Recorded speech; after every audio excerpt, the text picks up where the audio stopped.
Hi, I'm Andrew. I'm an editor with Understood, and I'm also an attorney. With the coronavirus pandemic, lots of schools have closed, and that's raising a lot of legal questions. While we can't give you legal advice, we can share some information about the law. And I want to talk about three questions. First, about the Family Medical Leave Act.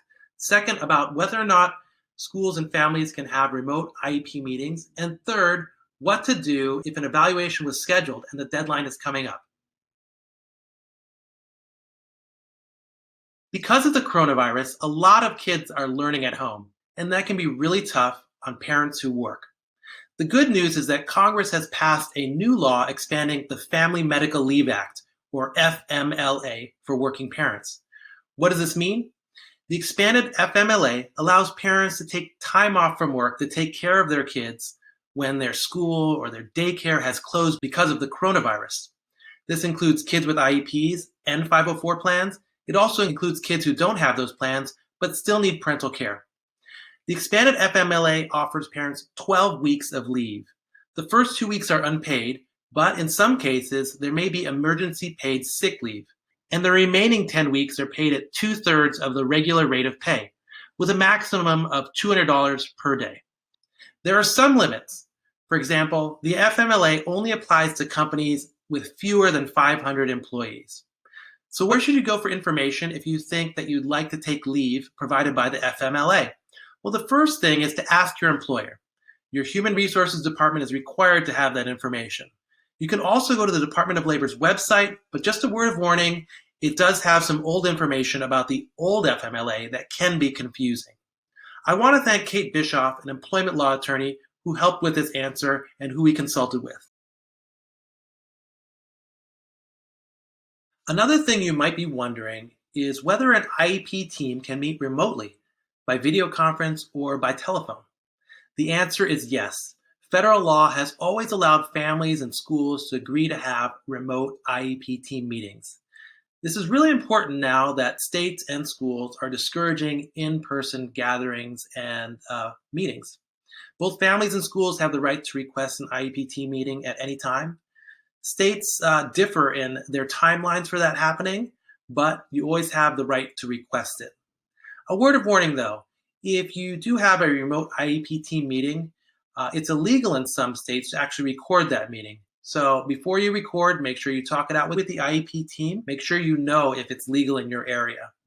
Another thing to keep in mind is that because of privacy laws, some of our favorite video conferencing or video capture apps are actually not appropriate for student conversations. States and schools right now are looking at the best platforms that protect student privacy, and you're going to have to go with whatever platform the school wants to use. Finally, what if you think that you really would like to meet in person? Well, with the coronavirus, that's most likely a bad idea, and the U.S. Department of Education has specifically said IEP teams are not required to meet in person while schools are closed. There's no specific law on this, but I think most schools are going to follow that guidance. What can you do next? If you want to have that IEP meeting remotely, reach out to the team, reach out to whoever your contact is for your child's IEP and ask what the options are. They should be able to offer you something, should be able to offer a platform that you can use. Another legal question that's come up is what happens if a family has requested an evaluation for special education and now the deadline is coming up but schools are closed? Unfortunately, there's no easy answer to this, and a lot depends on where you live and what state you reside in. Federal law has always had a 60-day time limit for an initial evaluation, but states have always been allowed to set their own time limits if they choose to, and many do that. So to get an answer, you're going to have to look at your state's Department of Education website for how the state is handling both deadlines and evaluations. You can also contact the staff at your child's school that's responsible for special education and evaluations.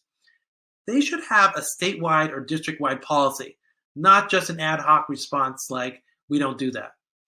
I've actually taken a look at all the policies that states have put out about coronavirus and evaluations, and I've seen a common approach happening.